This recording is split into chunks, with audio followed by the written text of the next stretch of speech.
Let's start with the new chapter polymers. छोटा सा chapter है, याद करने का ज्यादा रहेगा लेकिन इजी है. तो let's start with polymers.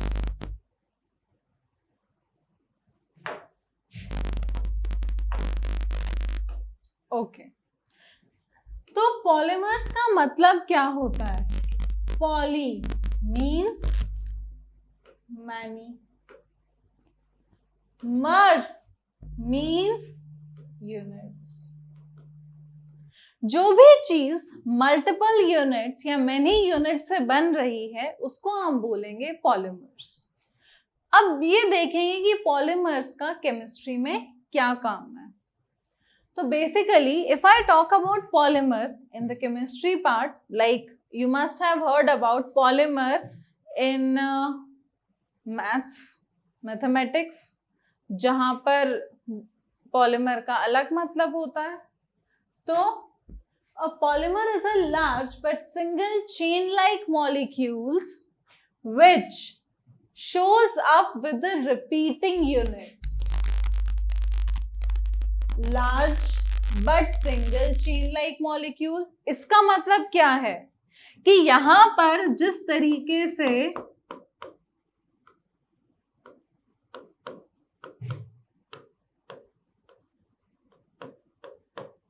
तीन बच्चे हैं, लेकिन अगर ये तीन बच्चे अपना हाथ मिला लें तो ये सिंगल चेन लाइक स्ट्रक्चर दिखेगा. इसको हम बोलेंगे पॉलीमर ऑफ बच्चे.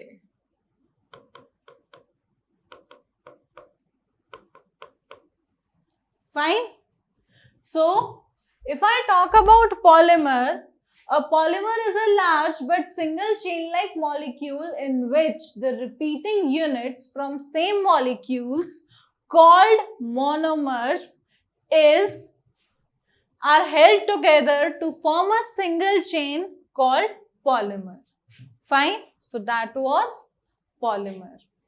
Hello my dear students, I am Neeraj Kumar Chaudhary और फिजिक्स टीचर. बच्चों, कुछ बातें मुझे बतानी है आपको. देखिए, यहाँ पे आप देख सकते हो कि प्राइस हाइक होने वाला है अनअकैडमी पे बहुत ही जल्दी.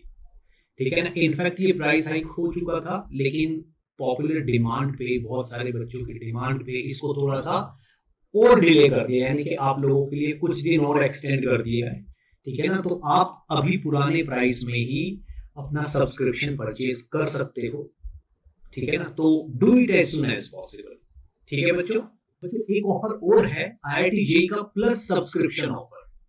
इसमें क्या है, अगर आप 12 मंथ का सब्सक्रिप्शन खरीदते हो तो आपको 2 मंथ का फ्री मिलता है, और अगर आप 24 मंथ का खरीदते हो तब भी आपको 2 मंथ का सब्सक्रिप्शन फ्री मिलता है, एक्स्ट्रा एक्सटेंशन. ठीक है बच्चों. तो ये बहुत ही अच्छा ऑफर है. 2 मंथ का सीधे सीधे आपकी सेविंग है.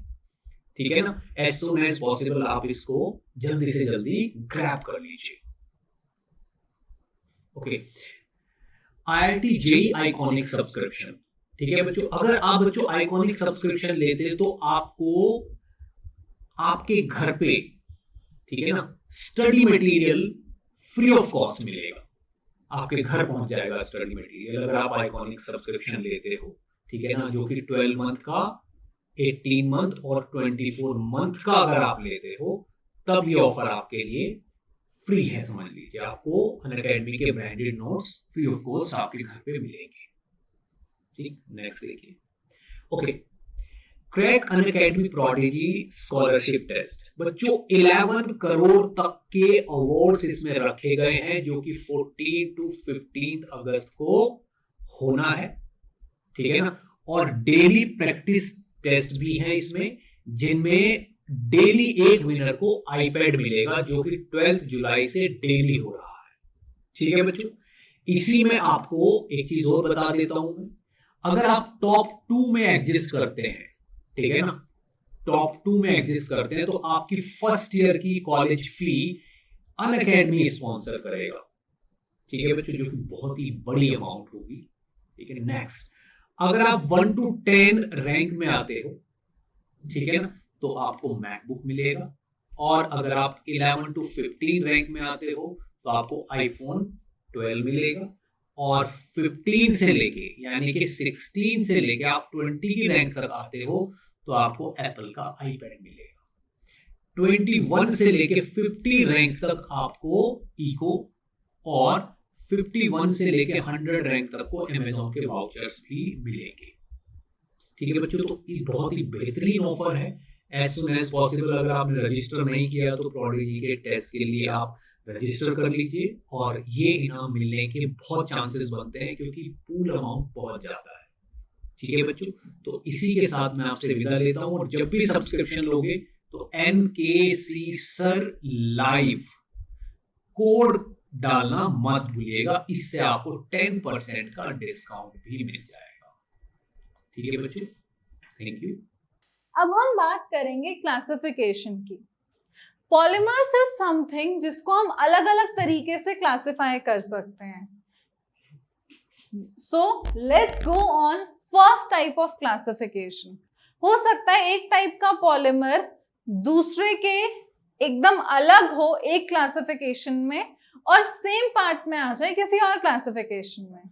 सो we can classify them in different ways. Like in a class, we can classify the students as boys and girls, as more than 50% scorer or less than 50% scorer, or something else. Fine. Similarly, we can classify into different forms. First would be classification on the basis of source of availability. कहाँ से मिल रहे हैं? तो सबसे पहले आता है, अगर मैं सोर्स ऑफ अवेलेबिलिटी में मिलूं सोचूं तो सीधी सी बात है कि या तो वो मैन मेड होगा, सिंथेटिक होगा, या तो हम बनाएंगे या हमें नेचर देगा। तो first of all we will talk about natural polymers. Natural polymers कैसे होते हैं? जैसे कि स्टार्च हो गया, सेलुलोज हो गया, देन जिलेटिन हो गया, नेचुरल रबर हो गया, ये सब क्या है? Natural polymers. क्यों? क्योंकि ये हमें नेचर से एज इट इज मिल रहे हैं। फॉर एग्जाम्पल जो नेचुरल रबर है वो किससे बनता है? आइसोप्रीन से, और वी कैन से 2-methyl ब्यूटाडाइईन। इसमें क्या होता है कि यहां पर 2 बॉन्ड हैं, यहां पर और यहां पर। इनके बीच में पहले तो रेडिकल बनता है, कैसे? H2C। यहां पर एक रेडिकल बना, यहां पे बना CH2। अगेन 2 रेडिकल बने, एक बॉन्ड टूटेगा तो 2 इलेक्ट्रॉन आएंगे। अब इसने दोस्ती कर ली अगले वाले से, इसने दोस्ती कर ली अगले वाले से, और ये आपस में जुड़ गए। तो क्या मैं बोल सकती हूं कि मुझे इस तरीके से ये पॉलीमर मिल गया, जिसको हम बोलते हैं पॉली आइसोप्रीन या फिर नेचुरल रबर।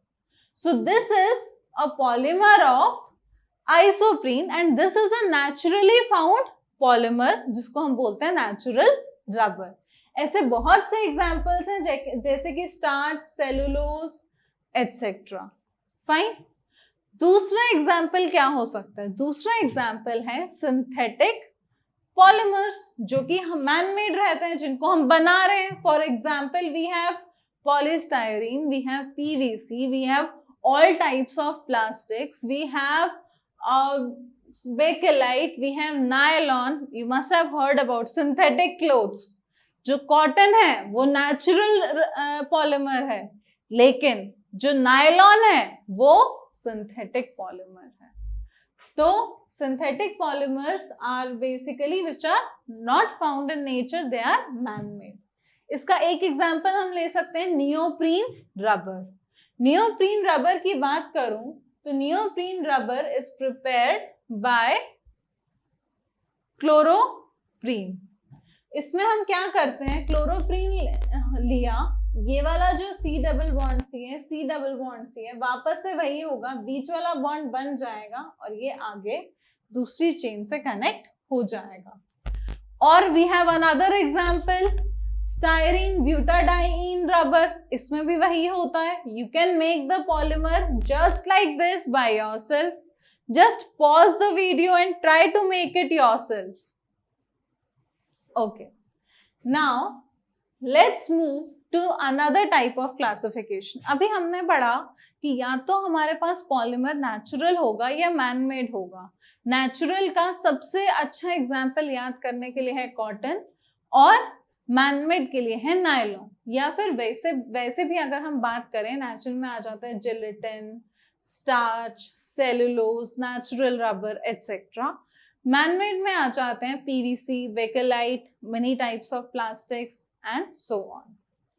अब हम नेक्स्ट टाइप का क्लासिफिकेशन पढ़ेंगे. नेक्स्ट टाइप का क्लासिफिकेशन क्या होता है? Based on molecular forces. उनके बीच में आपस में दोस्ती कैसे है. इससे पहले फॉर एग्जाम्पल, इससे पहले हमने पढ़ा कि कौन से हम उन बच्चों को क्लासिफाई करें जो खुद से आ जाते हैं या फिर जिनको डांट पीट कर क्लास में लाया जाता है. अगला हो सकता है कि दोस्ती कैसी है. तो we have different types of polymers which can be classified on the basis of molecular forces. तो सबसे पहले हम बात करेंगे इलास्टोमर्स की. फर्स्ट टाइप आ जाता है, फर्स्ट क्लासिफिकेशन आ जाता है इलास्टोमर्स. इलास्टोमर्स ब्रह्मांड के सबसे ज्यादा वीक मॉलिक्यूलर फोर्सेस वाले पॉलीमेरिक चेन्स हैं. कैसे? इसमें आ जाता है वल्कनाइज्ड रबर. इनको तोड़ना बहुत आसान होता है, तो इनके बीच में मॉलिक्यूलर फोर्सेस सबसे ज्यादा कम होते हैं. इलास्टोमर्स. फिर आता है fibres. Fibres is generally used for धागा. तो फाइबर्स में आ जाता है use for making fibre. They possess strength and high modulus. जैसे कि तुमने देखा होगा कि जो नायलॉन के कपड़े होते हैं वो जल्दी से टूटते नहीं हैं, वो फटते नहीं हैं. उनको फाड़ा जाता है लेकिन वो अपने आप से नहीं फटते हैं. क्यों? Because of high tensile strength. तो next example is fibres, and they are very strong. They are comparatively very strong and they have strong intermolecular hydrogen bonding or other attraction forces. इसके एग्जाम्पल्स क्या क्या आ जाते हैं? पॉलीअमाइड्स आ जाते हैं जिसमें nylon 6,6 आता है, नायलॉन 4,6 आ जाएगा, और भी अलग अलग टाइप के पॉलीअमाइड्स आ सकते हैं. Next we have thermoplastics. If I talk about thermoplastics, thermoplastics उस टाइप के पॉलीमर्स होते हैं जिनकी strength lies somewhere between fibers and elastomers. इन दोनों के बीच की स्ट्रेंथ रखने वाले ये प्लास्टिक्स होते हैं, थर्मोप्लास्टिक्स, और वी कैन से पॉलीमर्स होते हैं. और इनकी प्रॉपर्टी क्या होती है? ये इजिली मोल्ड हो जाते हैं. जैसे तुमने देखा होगा कि कुछ प्लास्टिक्स होते हैं जिनको रीमोल्ड किया जा सकता है, रीयूज किया जा सकता है. तो वो बेसिकली मेल्ट हो जाते हैं जैसे ही उनको हीट किया जाता है. Fine. As a result they can be easily molded in any of the shape. For example, we have polyethylene, we have polystyrene, etc. इनके बीच में कोई क्रॉस लिंकिंग नहीं रहती है चेन्स के बीच में. फाइन. अब बात आती है थर्मोसेटिंग प्लास्टिक्स की, और we can say thermosetting polymers.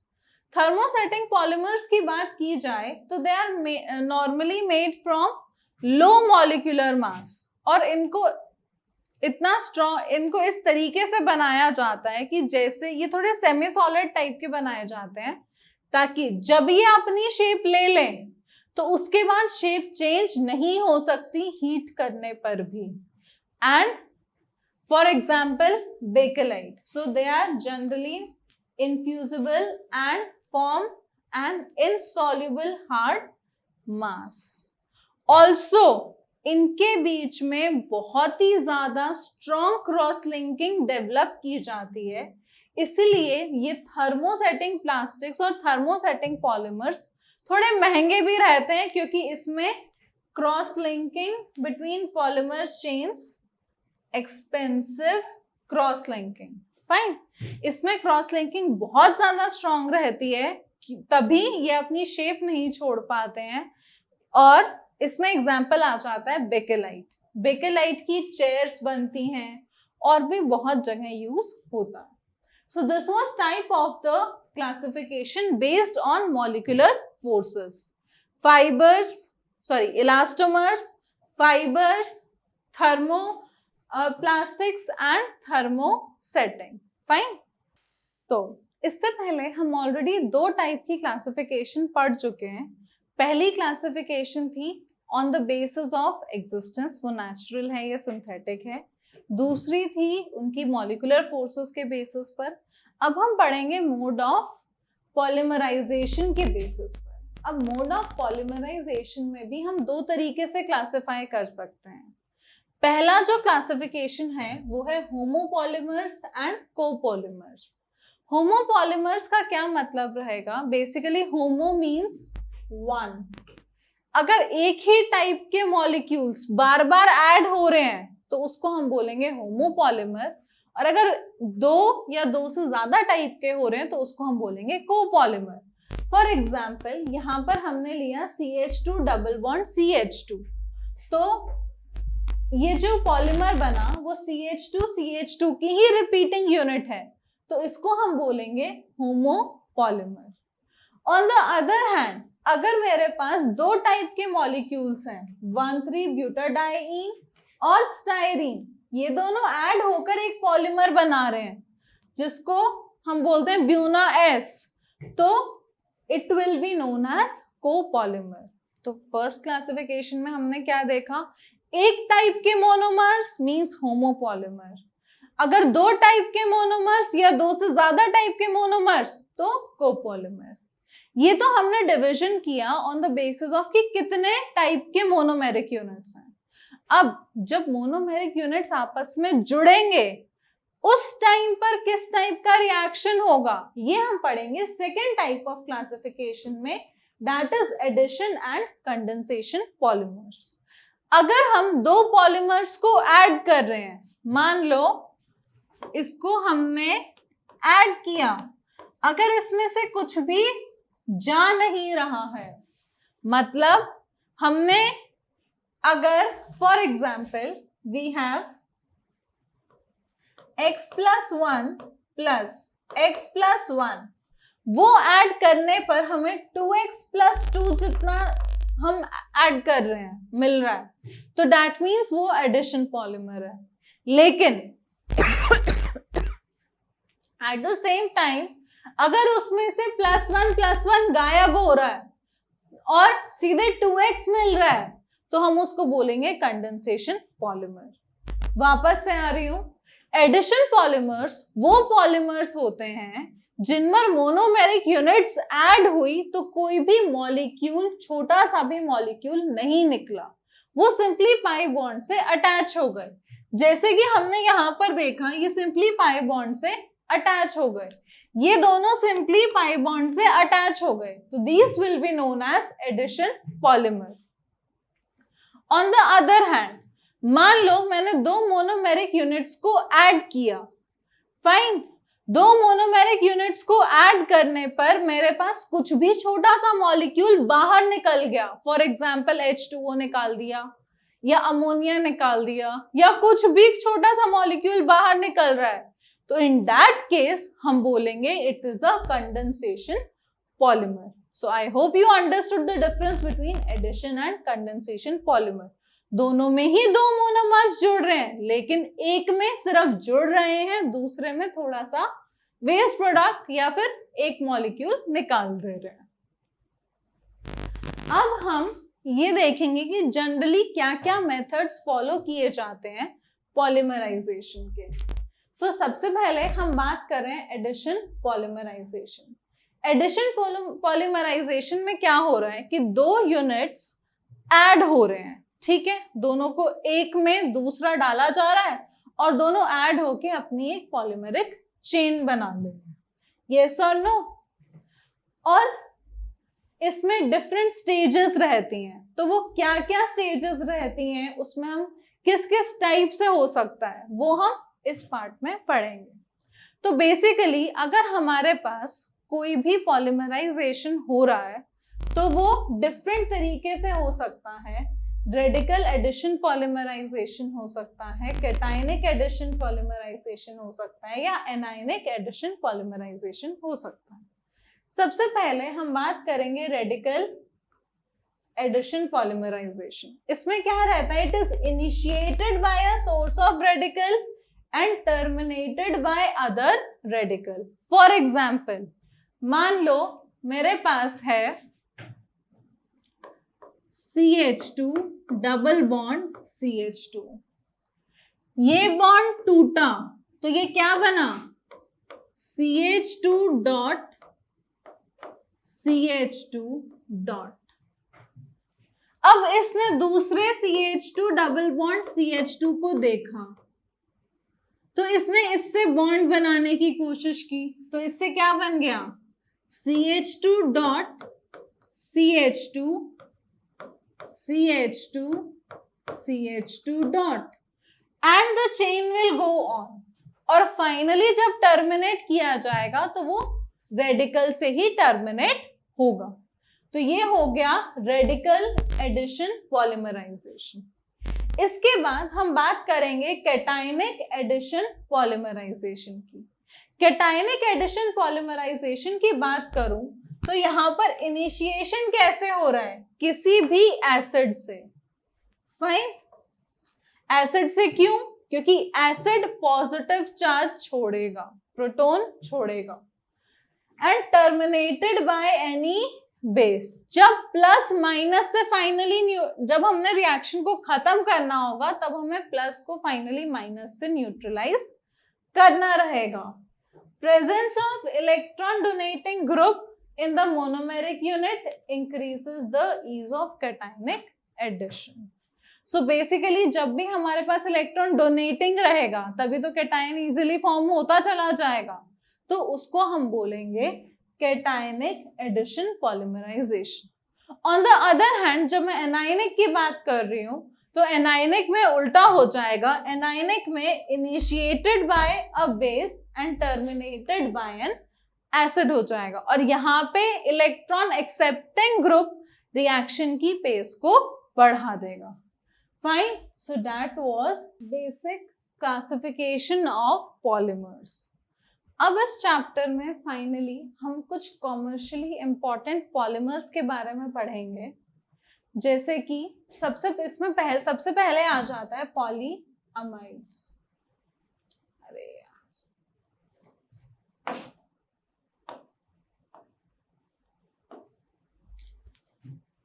I'm starting again.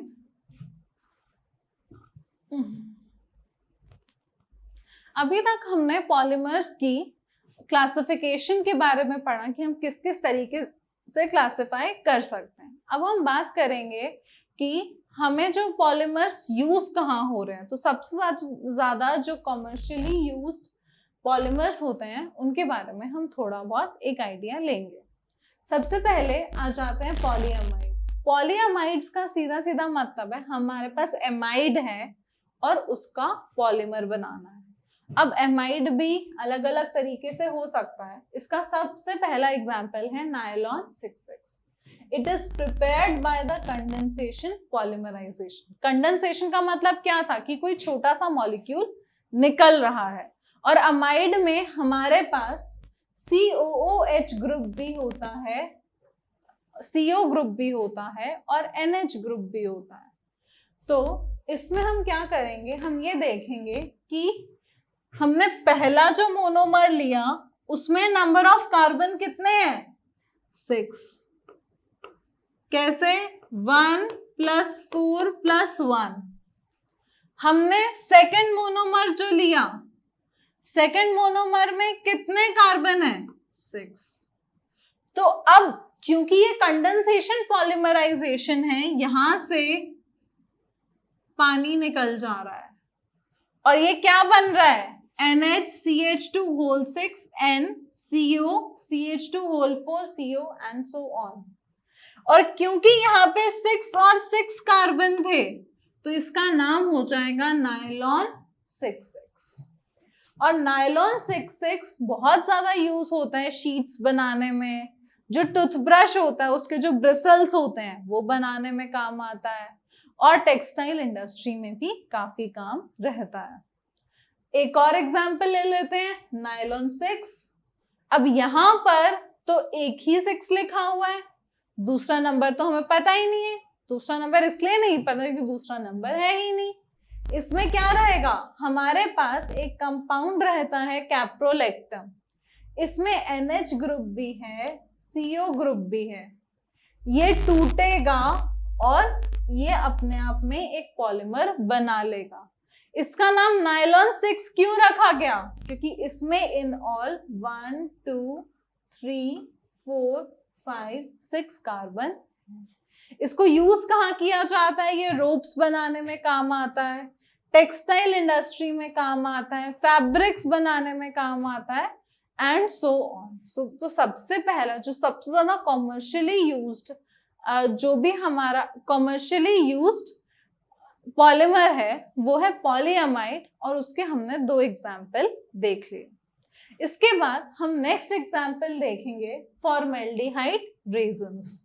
Formaldehyde resins की अगर मैं बात करूं तो इसमें क्या होता है, फिनॉल लिया जाता है और फॉर्मेल्डिहाइड लिया जाता है। इसको आपस में इसका एक छोटा पॉलीमर बनता है और फिर इसकी चेन बनती है जिसको हम बोलते हैं नोवोलेक। इसी नोवोलेक को जब हम फॉर्मेल्डिहाइड में मिक्स करके हीट करते हैं तो हमें बहुत ही स्ट्रॉन्ग टाइप का पॉलीमर मिलता है जिसको हम बोलते हैं बेकेलाइट। फाइन। उसी तरीके से मेलामाइन और फॉर्मेल्डिहाइड का भी रेजन बनता है और आगे इसका क्रॉस लिंक्ड चेन या क्रॉस लिंक्ड पॉलीमर बन जाता है। सो most of these were the some commercially used polymers.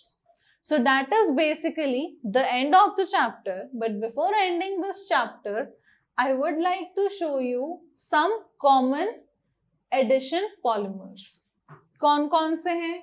सबसे पहले हम बात करते हैं polyethylene, polythene which you call generally polyethylene. इसका monomer CH2 double bond CH2, ये तोड़ दिया तो हमारे पास पॉलीमर बन जाएगा। इसका यूज क्या क्या है, बैग्स बनाने में, पॉलीथीन बैग्स बनाने में, वायर इंसुलेशन, स्क्वीज बॉटल्स, ये सब बनाने में काम आता है। यू मस्ट हैव सीन पानी की बॉटल पे crush the bottle after use, made from polyethylene.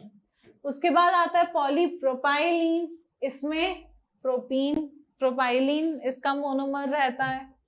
कहाँ यूज होता है, फाइबर्स में, बॉटल्स में, इंडोर आउटडोर कारपेट्स में, जो वो ऐसे तुम्हें दिखते होंगे, वो घास टाइप के दिखने वाले, घास होती नहीं है, ग्रीन कलर वाले, those are made from polypropylene. Then we have polystyrene, made from styrene. It is used for styrofoam, inexpensive moulded objects, जैसे कुछ कुछ बन जाता है, हाउस होल्ड आइटम्स, टॉयज जो बच्चों के खेलने के रहते हैं। Then we have PVC। PVC you must have heard for, मतलब काफी बार सुना होगा, polyvinyl chloride, made from CH2 double bond CHCl। Then ये किससे, सिंथेटिक लेदर बनता है, जैसे कुछ बैग्स होते हैं, they are not as smooth as leather but they appear to be as leather, तो वो सिंथेटिक लेदर जो बनाया जाता है वो PVC से बनाया जाता है। Then we have clear bottles बनती हैं, फ्लोर कवरिंग्स बनती हैं, वाटर पाइप बनती हैं, बहुत सारी वाटर पाइप्स पर PVC लिखा भी रहता है। Then we have Teflon. Teflon non stick surfaces, जैसे नॉन स्टिक जो बर्तन आते हैं उस पर जो कोटिंग होती है वो टेफ्लॉन की होती है। केमिकली रेजिस्टेंट आइटम्स भी बनते हैं which are used in lamps. Then we have polyacrylonitrile. Acrylonitrile, यहाँ पे नाइट्राइल आते ही पता लग गया C ट्रिपल बॉन्ड N रहा होगा। तो ये किस लिए यूज होता है, फाइबर यूज्ड इन स्वेटर्स, वूल में काम आता है जो सिंथेटिक वाली होती है, blankets, carpets, etc. So these were the were some addition polymers which are widely used. इसके बाद जो लास्ट पार्ट है हम देखेंगे कि कुछ कॉमर्शियली इंपॉर्टेंट पॉलीमर्स हैं, जैसे कि पॉलीप्रोपीन, ये रोप्स, टॉयज, पाइप्स, फाइबर्स के लिए काम आता है। Polystyrene which we have already done, insulator की तरह काम करता है। रैपिंग मटेरियल, टॉयज बनाने के, रेडियो, टेलीविजन, कैबिनेट्स बनाने के, इन सब में काम आता है। उसके बाद वी हैव पीवीसी, इसके बारे में भी हम अभी देख ही चुके हैं।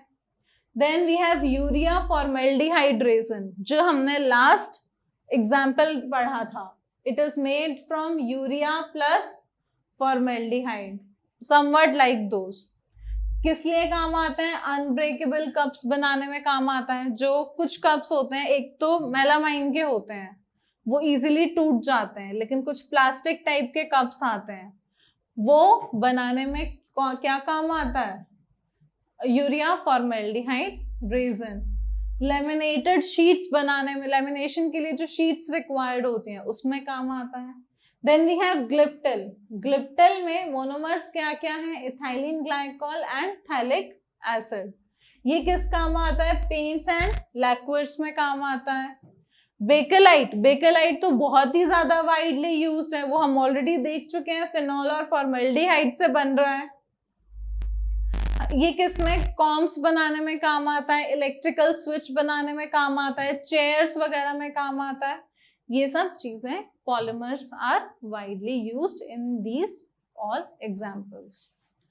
तो let's end with this chapter. Polymers से बहुत ज्यादा क्वेश्चंस नहीं आते हैं, लेकिन हाँ, जितने भी क्वेश्चंस आएंगे वो इसी के बीच से कहीं पर आएंगे, या तो तुम, और जो इसमें मोस्ट इंपॉर्टेंट पार्ट है वो homo classification on the basis of mode of polymerisation है।